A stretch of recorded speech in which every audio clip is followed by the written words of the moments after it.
Hello friends, welcome to my channel cook with Abhi. இன்றைக்கி ஒரு சூப்பரான டெலிஷியஸான சிக்கன் ரெசிபி தாங்க பார்க்க போகிறோம். சிக்கன் சாஃப்டாக ஜூஸியாக இது மாதிரி ஒன் டைம் செஞ்சு பாருங்க. எல்லோரும் விரும்பி சாப்பிடுவாங்க. நீங்களும் அடிக்கடி இது மாதிரியே செய்வீங்க.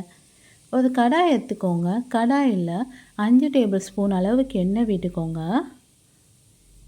நான் 3/4 கிலோ அளவுக்கு சிக்கன் தாங்க எடுத்துருக்கேன். அதுக்கு ஏற்றாப்புல 5 டேபிள் ஸ்பூன் அளவுக்கு எண்ணெய் விட்டுருக்கேன்.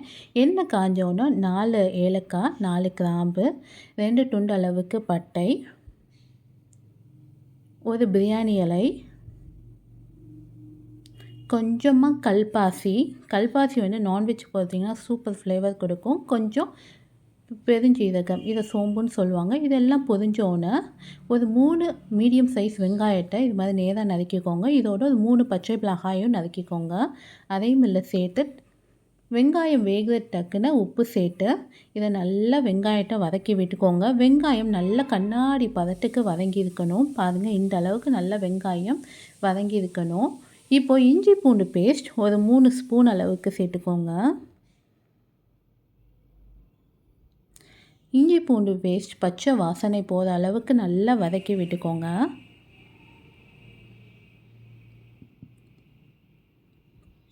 இஞ்சி பூண்டோட நல்லா பச்சை வாசனை போனோன்னே உங்களுக்கு காரத்துக்குன்னு மிளகாய் பொடி சேர்த்துக்கோங்க. நான் ஒரு 3 ஸ்பூன் அளவுக்கு மிளகாய் தூள் சேர்த்துக்கிறேன். நீங்கள் உங்கள் காரத்துக்குன்னு சேர்த்துக்கோங்க. இதையும் ஒரு தடவை நல்லா வதக்கி விட்டுக்கோங்க.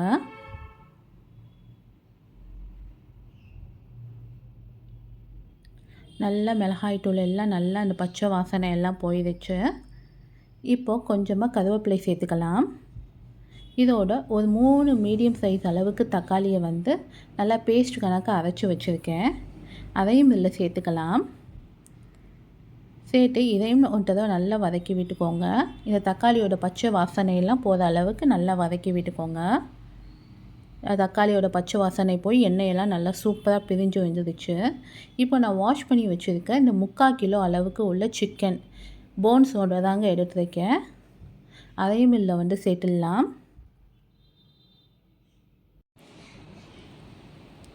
இப்போ நம்ம எல்லா சிக்கனுமே சேர்த்தாச்சு. இப்போ சிக்கனுக்கு தேவையான அளவுக்கு உப்பு சேர்த்துக்கோங்க. மல்லித்தூள் ஒரு 3 ஸ்பூன் அளவுக்கு சேர்த்துக்கோங்க. இந்த வறுவலுக்கு மல்லித்தூள் கொஞ்சம் எக்ஸ்ட்ரா சேர்த்துக்கணும். அதான் 3 ஸ்பூன் அளவுக்கு சேர்த்துருக்கோம். இப்போ இது எல்லாத்தையும் நல்லா மிக்ஸ் பண்ணிடுங்க. இந்த மசாலா எல்லாம் அந்த சிக்கனோட நல்லா கோட் ஆகணும். அந்த அளவுக்கு நல்லா மிக்ஸ் பண்ணி விட்டுக்கோங்க. ஒரு 2 நிமிஷம் இப்படி நல்லா மிக்ஸ் பண்ணி விட்டுக்கோங்க. இந்த மாதிரி ஒன் டைம் ட்ரை பண்ணி பாருங்கள். செம்ம டேஸ்ட்டாக இருக்கும். பாருங்கள், ஃபுல்லாக நல்லா மிக்ஸ் பண்ணியாச்சு. இப்போ மூடி போட்டு அடுப்பை ஒரு 10 நிமிஷம் லோ ஃப்ளேமில் வச்சுருங்க. அந்த சிக்கன்லேருந்து பார்த்திங்கன்னா ஜூஸஸ் எல்லாமே வெளில வந்துடும். ஒரு 10 மினிட்ஸில் சிக்கனும் ஒரு அரை வேக்காடு வெந்திருக்கும். பாருங்கள், அந்த சிக்கன்லேருந்து ஜூஸ் எல்லாம் வெளில வந்துச்சு. நம்ம எந்த தண்ணியுமே ஆட் பண்ணலை. லோ ஃப்ளேம்லேயே தான் வச்சு குக் பண்ணுறோம். அதனால் நம்மளுக்கு நம்ம மூடி போட்டு ஃபுல்லாக லோ ஃப்ளேமில் வச்சு தாங்க குக் பண்ண போகிறோம்.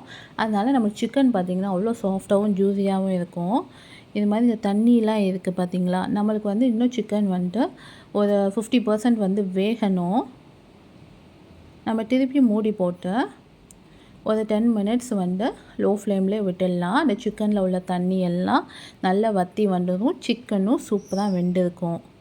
பாருங்கள், ஒரு 10 நிமிஷம் கழித்து பார்க்குறேன். சிக்கனில் உள்ள தண்ணி எல்லாம் நல்லா இது அப்சர்வ் ஆயிடுச்சு. பார்த்திங்கன்னா நல்லா வற்றிடுச்சு. சிக்கனுமே நல்லா சூப்பராக சாஃப்டாக வந்துடுச்சு.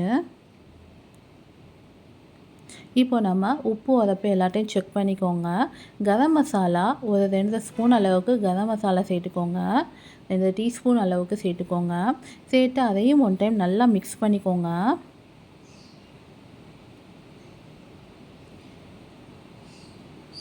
நல்லா ஒன் டைம் இந்த மாதிரி மிக்ஸ் பண்ணி விட்டுக்கோங்க.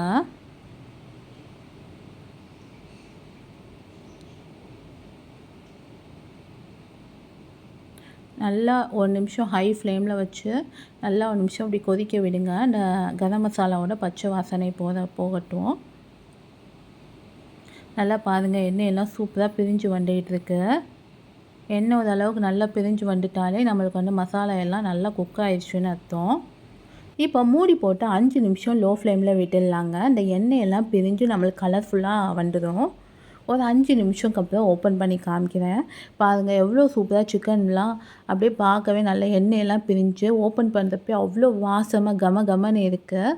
இப்போ நம்ம ஸ்டவ் ஆஃப் பண்ணிடலாம். ஆஃப் பண்ணி மல்லி இலையை லாஸ்ட்டில் தூவி இறக்கிடலாம். நம்மளுக்கு சூப்பரான சிக்கன் வறுவல் ரெடி ஆயிடுச்சு. அவ்வளோ வாசமாக பார்க்கவே அப்படி டெம்ப்டிங்காக இருக்குங்க. டேஸ்ட்டு சொல்லவே வேணாம், அட்டகாசமாக இருக்குது. கண்டிப்பாக ஒன் டைம் ட்ரை பண்ணி பாருங்கள். இது நீங்கள் இட்லி, ரைஸு, சப்பாத்தி, இடியாப்பம், தோசை எல்லாத்துக்குமே ஒரு சூப்பரான காம்பினேஷன். கஞ்சி கூட செம்ம டேஸ்ட்டாக இருக்குங்க. கண்டிப்பாக இது ஒன் டைம் ட்ரை பண்ணி பார்த்துட்டு எப்படி இருக்குன்னு கமெண்ட் பண்ணுங்கள். இந்த ரெசிபி உங்களுக்கு பிடிச்சிருந்தா மறக்காமல் லைக் பண்ணுங்கள், ஷேர் பண்ணுங்கள். அப்படியே நம்ம சேனலுக்கு சப்ஸ்கிரைபும் பண்ணிக்கோங்க. இன்னொன்று ஒரு சூப்பரான ரெசிபியோடு பார்க்குறேன். தேங்க்யூ ஃபார் வாட்சிங்.